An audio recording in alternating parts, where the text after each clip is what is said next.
how to explain your video game collection to, quote, normal people who don't do gaming or collecting. All right. This is, I think the best way, this is how I did it in New Jersey at least, when if you go on a date with a girl, you're lucky enough to bring a girl back home to your apartment, and the first thing they see is 2 big shelves of games. You say to them, okay, I have this hobby. I'm passionate about old video games. I grew up with them. I think they are great. They are fun. And I think as long as you don't talk about it in a creepy way, you try to bridge that sort of gap about this is what I enjoy doing. They're fun. It's like collecting music or movies. Sure. They'll understand it. And I'd say 90% of the people I've talked about with it got it and liked it. And most of them are even like, oh, let's play, I like Duck Hunt, or let's play a game or something. And, It's funny. I think people look at collections and they initially...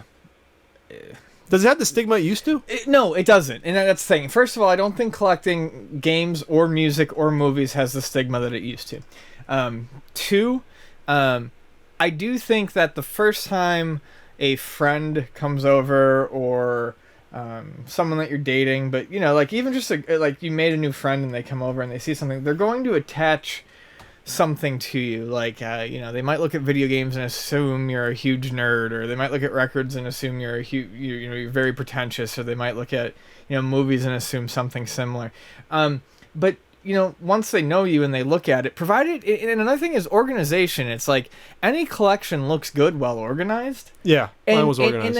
And then what you have to do is you have to kind of, if they look at it and they say nothing, you just leave it at that. But if they express interest in it, you invite them to look at it. Sure. So, like you said, you invite them to look at the games, because everyone knows NES games, and they might find something they want to play. If it's a movie, your friend might see something that they haven't seen in a few years and they want to watch it. What happens all the time when people come over to my house, because I listen to music all the time, is, they initially see this daunting record collection, but then they kind of start idly flipping through it and they go, oh, Smokey Robinson, and they pull it out and they're like, can you put this on? So I don't think collecting anything has the stigma that it used to, but it's just a matter of keeping it organized and inviting people to partake in it with you.